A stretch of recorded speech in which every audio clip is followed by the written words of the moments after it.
Nous recevons aujourd'hui Bernard Lugan, qui est un habitué de notre émission. Bernard Lugan, spécialiste de l'histoire africaine. Il va publier ces jours-ci un ouvrage, un album consacré à un personnage hors du commun, le général von Lettow-Vorbeck, dont le nom est associé aux destinées de l'Afrique orientale allemande.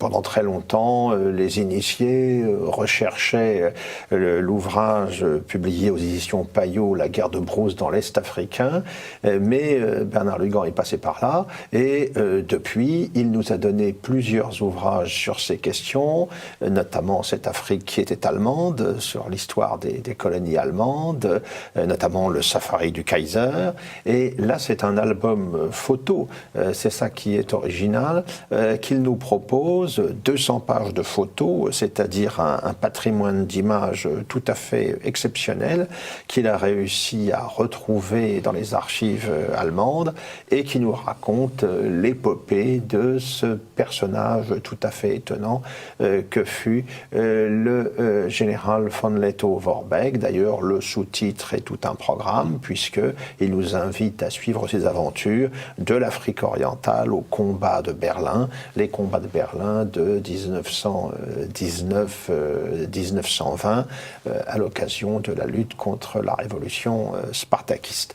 Alors, Bernard Lugan, d'abord avant d'aborder le portrait de von Lettow, que dire de ce qu'était l'Afrique orientale allemande avant 1914, car on connaît très mal en France l'empire colonial allemand. On est plus familier de l'empire britannique, bien sûr. Alors, l'empire colonial allemand, la Deutsche Ostafrika, était composé de l'actuelle Tanzanie moins l'île de Zanzibar, plus le Rwanda et le Burundi.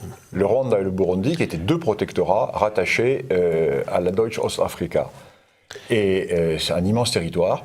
Un immense territoire qui a été acquis par l'Allemagne tardivement, à la suite d'initiatives commerciales d'un traitant allemand qui s'appelait Karl Peters, et qui va négocier avec le sultan de Zanzibar. Il va racheter au sultan de Zanzibar le littoral qui fait face à l'île de Zanzibar, et à partir de là, l'Allemagne va prendre possession de cet ensemble territorial, avec une rivalité bien entendu avec les Britanniques, car les Britanniques sont au nord du Kilimandjaro, ils sont dans l'actuel Kenya, ils sont dans l'actuel Ouganda également, et le but à la fois des Britanniques et à la fois des Allemands, c'est le bassin du Congo. Le bassin du Congo qui vient d'être attribué à la Belgique, ouais. Et l'Angleterre et l'Allemagne essaient de se rapprocher vers l'ouest de la cuvette du Congo, ce qui va conduire les Allemands à prendre pied du nord du lac Kivu avec le Rwanda, le nord du lac Tanganyika avec le Burundi, et ensuite tout le long du lac Tanganyika jusqu'à l'extrême sud. Et les Allemands vont créer immédiatement deux voies ferrées, l'une parallèle à la frontière du Kenya, qui s'arrêtera à peu près à la hauteur du Kilimandjaro, vers Arusha, Narumoshi, et une autre bien plus importante qui va relier Dar es Salaam au lac Tanganyika, car les Allemands ont l'intention de capter le commerce du Congo, de la cuvette du Congo, et de le faire basculer vers l'océan Indien. Donc il y a toute une politique de mise en valeur. Les Allemands ont des projets considérables de mise en valeur. Et la guerre de 14 va arriver et va bloquer tout cela. Alors il faut peut-être rappeler dans ce contexte-là que les grandes puissances, en l'occurrence l'Angleterre et l'Allemagne, sont convaincues que la petite Belgique ne pourra pas éternellement garder l'immense Congo. Et évidemment, cela suscite les appétits des uns et des autres. Les Allemands, imaginant une continuité territoriale entre le Cameroun en Afrique occidentale et puis leur possession donnant sur l'océan Indien. Et le sud-ouest africain. Et en plus, parce que par la bande de Caprivi, voilà. On est très proche de la jonction entre les territoires allemands. Mais il y a les Portugais là au milieu. Oui. Donc, il y a tout le Portugal, c'est aussi un petit pays dont on doute qu'il puisse conserver à long terme son empire colonial. Oui, mais dans le jeu des alliances qui se précisent dans les années 1912-1914, avec la marche à la guerre qui est en train de se préciser, les puissances secondaires ont un rôle important dans le jeu diplomatique. Ce qui fait que ça complique un peu. Il est bien évident que et les Britanniques et les Allemands ont cette idée, mais cette idée ne se présente plus quand la guerre va éclater. D'ailleurs, les Portugais vont entrer en guerre aux côtés des Anglais, alors que les Anglais avaient essayé de les déposséder, et les Belges vont entrer en guerre également du côté des Alliés contre les Allemands, alors qu'ils avaient tout intérêt à s'entendre avec les Allemands dans cette grande zone de l'Afrique centre-orientale. Et alors, cette région où va se dérouler cette guerre de brousse tout à fait originale, comment peut-on la présenter quant au cadre naturel dans lequel vont se dérouler des opérations? Des milieux très divers. Vous avez le littoral qui est la mangrove, végétation luxuriante, les fièvres, le monde de l'océan Indien, arabisé, islamisé. Vous avez les plateaux de l'intérieur, les grandes zones de la steppe Maasai, qui s'étendent quasiment jusqu'au lac Tanganyika. Vous avez à l'extrême nord-ouest le monde des hautes terres du Rwanda et du Burundi, avec des montagnes qui culminent à 4000 mètres, volcanisme récent, la crête Congonil. Et vous avez la grande faille qui part depuis le lac Albert et qui descend jusqu'au sud du lac Tanganyika, avec ces lacs gigantesques. N'oublions pas que ces lacs, le Victoria, le Tanganyika, vont voir se dérouler des batailles navales, surtout sur le lac Tanganyika. J'en parlerai tout à l'heure. C'est une véritable mer intérieure. Le lac Tanganyika qui fait près de 2000 km du nord au sud, avec des fonds très profonds, des tempêtes, etc. Moi, c'est une zone que j'ai bien connue. J'ai beaucoup travaillé là, sur toute la région du lac Tanganyika, sur toute la partie au sud, oui, au sud du Kigoma, etc. C'est une zone très dangereuse pour la navigation. D'ailleurs, les Allemands et les Belges vont perdre des bateaux, des vapeurs qui vont couler, qui vont être coulés par la tempête. Donc un monde très différent, et surtout les grands espaces. Les grands espaces, avec en plus un nouveau terrain de bataille qui va avoir lieu à partir de fin 16, début 17, quand les Allemands vont envahir le Mozambique. Alors là, on change de nature, on retombe dans une nature luxuriante, et tous ces milieux très, très différents vont faire que la guerre qui va se dérouler va être une guerre mosaïque. Bien entendu, il est évident que dans la steppe Maasai, on ne se bat pas comme dans la mangrove ou comme dans la forêt. Donc à chaque fois, les Allemands vont adapter leur méthode de combat, alors que les Alliés, eux, vont dérouler leur plan habituel, jouant de leur énorme supériorité matérielle et humaine. Et ils vont dérouler toujours le même système, avancer le long des voies ferrées, alors que les Allemands vont avoir une mobilité extraordinaire, avancer, reculer, faire semblant d'abandonner un terrain, revenir, lancer de contre-offensives. On en parlera tout à l'heure, mais c'est tout à fait adapté au terrain. Von Lettow-Vorbeck est un homme qui a commencé en Chine. Le début de la carrière coloniale de von Lettow est lieutenant, et il était envoyé à Pékin les 55 jours de Pékin. En 1900, les 55 jours de Pékin. Lors de la guerre des Boxers. Il est envoyé en Chine sous les ordres du général von Waldersee, qui commande la colonne, et pour dégager les concessions, les légations, pardon. Mais il arrive trop tard. Les légations ont été dégagées, donc son premier contact avec le monde colonial, entre guillemets, c'est la Chine. Alors ensuite, il rentre en Allemagne, et il va être un peu à l'origine de la fondation, de la création du corps de l'infanterie de marine, les marsouins allemands. Et il va être nommé capitaine, et à ce moment-là, éclate la guerre des Héréros, au sud-ouest africain. La guerre des Héréros, qui est un soulèvement qui prend les Allemands complètement par surprise. Les Héréros se soulèvent, massacrent les colons allemands, des scènes abominables. On l'oublie aujourd'hui parce qu'on nous parle du génocide des Héréros. Ça a commencé quand les Héréros prenaient une femme allemande, bien entendu il la violait. Ensuite il l'attachait par les pieds à une branche et il l'éviscérait comme un animal de boucherie. Ce qui va expliquer un peu la réaction des Allemands quand ils vont reprendre le territoire. Et ils ne vont pas y aller de main morte. Ils vont être un peu brutaux. Un peu brutaux. Et donc von Lettow arrive comme capitaine et comme aide de camp du général von Trotha. Von Trotha qui est envoyé pour mater la révolte des Héréros. Et von Lettow donc est son aide de camp. Il fait une belle guerre. Il est blessé à la fin, d'où sa cicatrice. La photo que vous avez montrée tout à l'heure, le personnage, on voit bien qu'il a une cicatrice ici parce qu'il a pris un coup de saguet, un coup de lance sous l'œil. D'ailleurs, il est gravement blessé. Il est envoyé en Afrique du Sud. Il va être soigné pendant plusieurs mois à l'hôpital anglais au Cap. Et ensuite, il rentre en Europe. Et là, il va prendre le commandement du bataillon d'infanterie de marine allemand. Et en 1913, il est nommé au Cameroun. Et au dernier moment, son affectation change. Il est nommé pour l'Est africain. En Afrique orientale. Et là, il arrive dans l'Est africain, il est lieutenant-colonel. Lieutenant-colonel, et il va trouver une situation tout à fait particulière. Alors là, va commencer véritablement l'épopée du général du colonel, du lieutenant-colonel, colonel, puis général von Lettow dans l'Afrique de l'Est. Donc il arrive en Afrique de l'Est. D'ailleurs, très amusant, il fait le voyage avec Karen Blixen. Ils sont sur le même bateau, la ligne qui fait la ligne orientale. Karen Blixen rentre d'un voyage en Europe et elle va rejoindre donc son mari, le baron Blixen. Autre petite anecdote, au début de la guerre, von Lettow fait prisonnier le mari de Karen Blixen. Ah oui. Et qu'il libère, bien sûr, parce que les Allemands libèrent leurs prisonniers sous parole, promesse de ne pas reprendre les hostilités. On est dans la guerre de gentlemen, hein. On n'est pas dans les nettoyeurs de tranchées, là, on est vraiment dans une guerre, la guerre des gentlemen. Et donc, Karen Blixen, et ils vont jusqu'à la fin de leur jour entretenir une correspondance. Écrite, etc. Donc von Lettow arrive, et là, il trouve une colonie qui est en plein essor, mais avec une force de défense qui n'est pas du tout adaptée à une guerre européenne. Parce que les Allemands sortent de deux grosses révoltes. Il y a eu la révolte des Héhé et la révolte des Maji-Maji, deux révoltes africaines. Donc leur force militaire est une force de police qui est destinée à mater des tribus soulevées, mais pas lutter contre une armée européenne.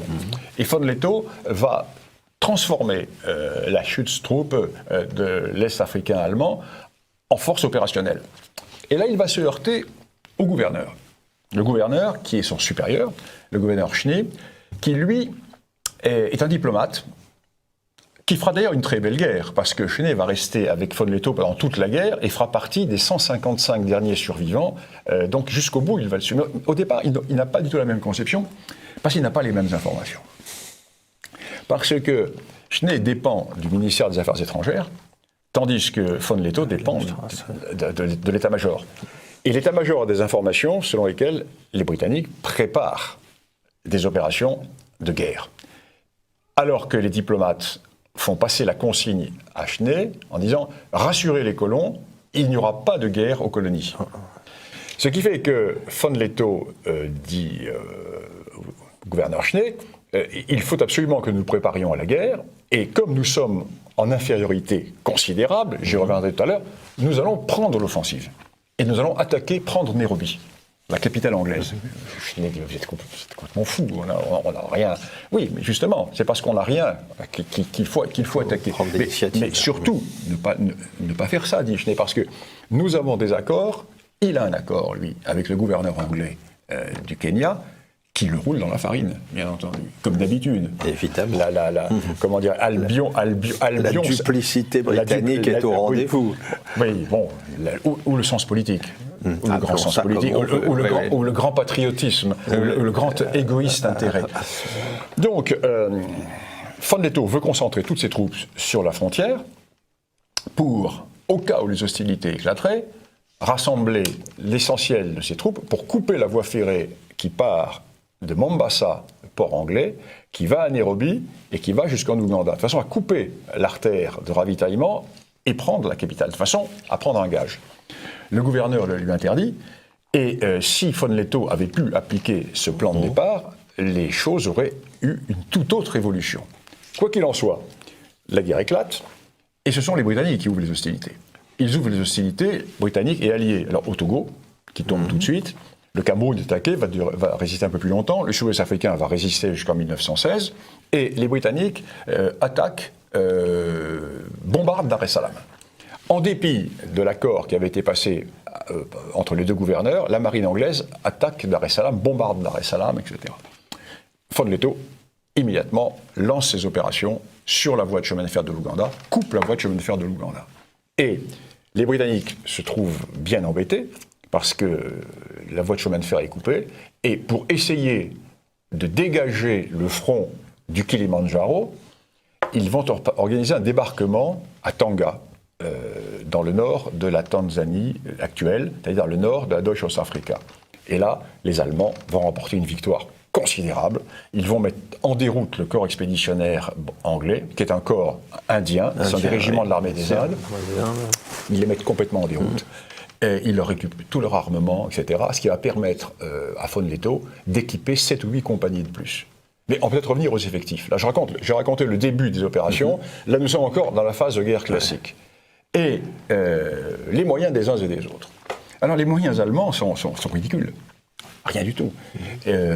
16 compagnies d'Askari. Askari, ce sont les soldats africains.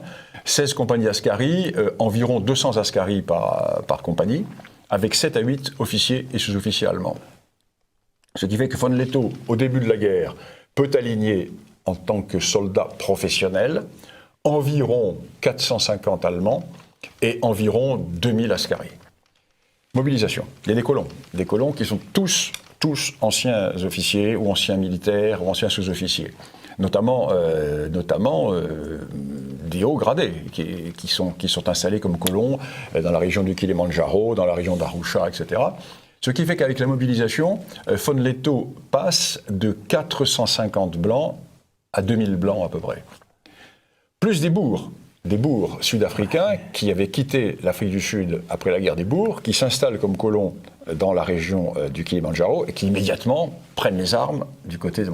Plus des alliés, quelques Italiens, car à l'époque l'Italie est dans l'autre camp. Donc il y a des volontaires italiens qui rejoignent. Quelques Autrichiens, à peu près 2200 hommes. En face, au tout début de la guerre, pas des effectifs tellement différents, mais dans les semaines qui suivent, des dizaines de milliers d'hommes qui arrivent. Von Lettow va se retrouver à un moment donné avec 300 000 hommes en face de lui. 300 000 hommes, avec lui, c'est quelques centaines de soldats. Et donc le calcul est très simple. Que faire ? Il sait qu'il va perdre. Mais son but, c'est de retenir le maximum de combattants en Afrique. Et il dit, tout combattant qui reste en Afrique va économiser les camarades qui sont sur le front européen. Et les Britanniques sont très embêtés, parce que les Britanniques vont être obligés de mobiliser tout leur empire. Et comme ils ne vont pas arriver, que leurs troupes indiennes, leurs troupes de la Côte de l'Or, leur régiment de Jamaïque n'arrivent pas. Les quelques régiments britanniques de souche ne tiennent pas la route. Donc les Anglais vont faire intervenir les Sud-Africains. Et là, va avoir lieu une guerre fratricide, parce que ces Sud-Africains, qui sont essentiellement des bourgs, qui avaient été soutenus par les Allemands pendant la guerre des bourgs, se retrouvent constituer la force de frappe de l'armée anglaise contre les Allemands, avec le général Smuts, avec le général Van Deventer, etc. Et les Sud-Africains vont envoyer à peu près 25 à 30 000 hommes, de bonnes troupes, équipées, etc. Donc une guerre qui va prendre une forme différente. Alors, première partie de la guerre, on peut dire que jusque fin 1916, nous sommes en guerre classique. C'est-à-dire guerre de position, guerre de mouvement, mais sur des fronts à peu près tenus. Les Anglais mènent leur principale offensive le long du Kilimandjaro. Les Allemands vont résister le long du Kilimandjaro jusqu'en 1916. Et les Anglais vont essayer de tourner le front allemand par le Rwanda et par le lac Tanganyika. Donc ils vont confier à la Belgique le soin d'attaquer à sur l'est de leurs possessions, c'est-à-dire à l'ouest des possessions allemandes. Et là, par des personnages assez étonnants, notamment un personnage dont je parle beaucoup dans mon livre, qui est le capitaine, le Hauptmann Wingens. Pour l'anecdote, son jeune frère va être un des as de l'aviation allemande sur le front occidental. Wingens, qui avec 15-20 Allemands et 400 ou 500 Askari, va tenir un front qui part de la frontière de l'Ouganda, tout le long du lac Kivu et jusqu'au nord du lac Tanganyika, jusqu'à fin 16, début 17, avec des offensives considérables. Les Belges qui vont lancer des offensives avec des centaines d'hommes, du matériel, etc. Le général, le commandant Wingens bénéficie du soutien du Mwami du Rwanda, car les Tutsis du Rwanda soutiennent les Allemands, car il y avait un pacte qui a été passé entre eux. Et il est vital pour von Lettow que le front du Rwanda et que le front du Tanganyika ne soit pas enfoncé. Parce que si ce front est enfoncé, c'est le cœur du dispositif allemand qui va être attaqué, car si jamais les Belges et les Anglais prennent le port de Kigoma, qui est sur le lac Tanganyika, qui est le point d'aboutissement de la voie ferrée qui part de l'océan, qui traverse l'Afrique, et ils vont pouvoir couper en deux. Donc les Allemands vont se battre jusqu'en fin 16, et fin 16, retournement. Parce que von Lettow remporte victoire sur victoire, mais ce sont des victoires à la Pyrrhus, parce qu'il n'a pas de ravitaillement. Chaque fois qu'il perd un homme, eh bien, cet homme n'est pas remplacé. Parce que les Anglais perdent des quantités d'hommes, mais la puissance de l'Empire est telle que... puis la colonie allemande est isolée, comme l'était celle de Tsingtao en Chine, sans espoir de renfort. Pas de renfort. Quelques navires corsaires vont réussir à débarquer, mais c'est vraiment tout à fait anecdotique. Tentative par Zeppelin, etc. Mais tout ceci est anecdotique. Donc les Allemands vont comprendre, von Lettow va comprendre qu'il ne peut plus mener de combat classique, car chaque combat classique l'épuise.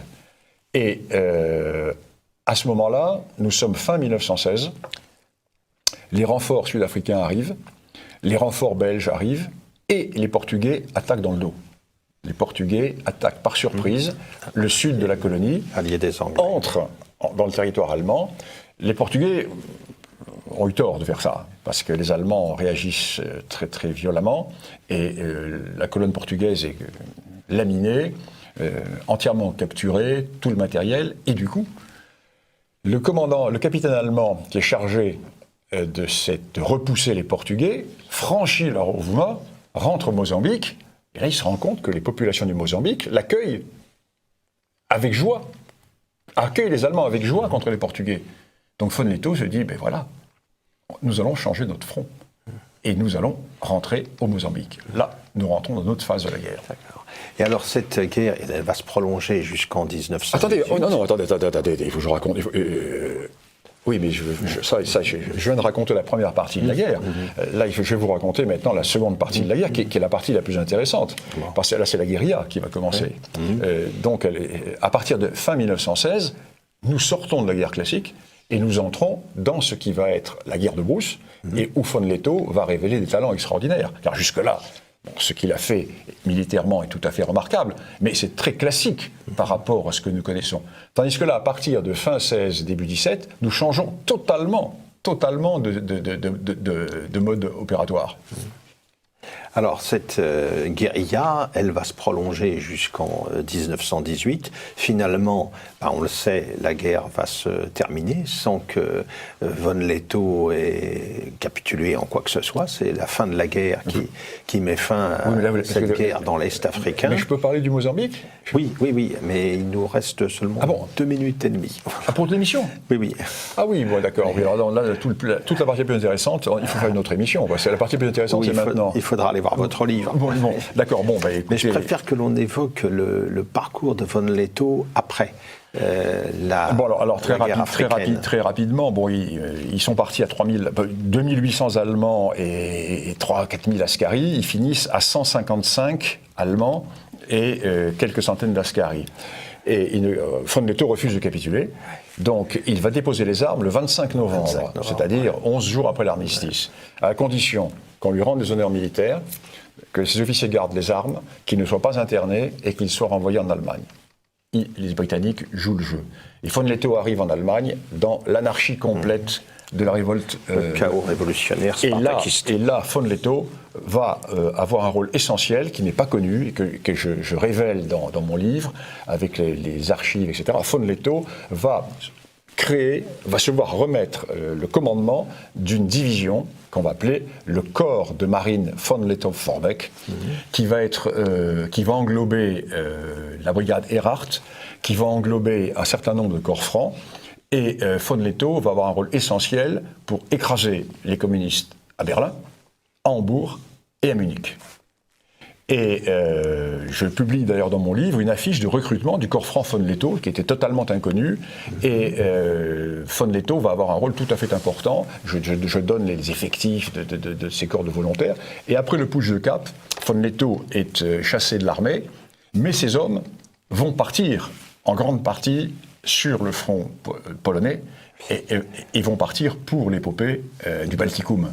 Oui. L'épopée du Baltikum, dont Dominique Vénère a fait le livre, le livre majeur. Le combat des pays baltes et de Silésie, à l'Annaberg notamment. Alors donc, il y a un tout à fait intéressant dans cette épopée, c'est qu'on voit un continuum depuis 1900, la campagne de Chine. Ensuite, une période qui se rétrécit énormément, 20 ans d'intensité extraordinaire, où von Lettow passe de la Chine au sud-ouest africain, du sud-ouest africain à l'est africain, de l'est africain au combat de Berlin. Et 1920, von Lettow est chassé de l'armée, et il est rappelé sous les drapeaux en 1919. Il n'aura pas de rôle efficace et actif, mais uniquement un rôle de propagande. Et à la fin de la guerre, on le prive de sa retraite. Il a 75 ans. Il est obligé de s'employer comme jardinier. Et là, les officiers anglais qui avaient combattu contre lui en 14 disent c'est absolument incroyable, écrivent aux autorités allemandes en disant vous vous comportez comme des goujats, et ils ne réussissent pas à obtenir une pension pour lui. Ils se cotisent. Donc les officiers anglais qui étaient ses adversaires pendant la guerre de 14 se cotisent pour qu'il ait une pension jusqu'à la fin de ses jours. Et en 1963, les Britanniques, juste avant de donner l'indépendance au Tanganyika, l'invitent. Et von Lettow arrive à Dar es Salaam, descend de la coupée du navire, et là, les Anglais ont récupéré de toute l'Afrique de l'Est les anciens combattants allemands, les Askaris. Ils leur ont refait faire l'uniforme de l'époque, et von Lettow descend et les passe en revue au chant du Haya Safari, qui est l'hymne de la Schutztruppe. Et les Anglais ont de mauvais côtés, mais ils ont dû savoir vivre. Eh bien, c'est sur cet épisode tout à fait étonnant que se termine l'épopée donc de von Lettow. Je renvoie donc à votre livre, à votre album illustré de très nombreux documents photographiques. Alors, pour se procurer l'album en question... Eh bien, c'est le livre en question, donc c'est un livre qui va faire à peu près 300 pages, dont 200 pages de photos, aux éditions de l'Afrique réelle. Donc, sur mon blog, sur le blog de l'Afrique réelle, le bon de commande sera sur le blog. C'est un livre qui ne sera pas dans le commerce, hein. Ce sont les éditions de l'Afrique réelle. C'est évident qu'un livre pareil, aucun éditeur n'en aurait voulu, parce que comme il va se vendre à 30 exemplaires, donc ça n'intéresse personne. Je pense que ça sera beaucoup plus. Donc aucun éditeur n'en voulait, mais j'ai voulu faire ce livre. C'est un livre que je porte depuis 1973.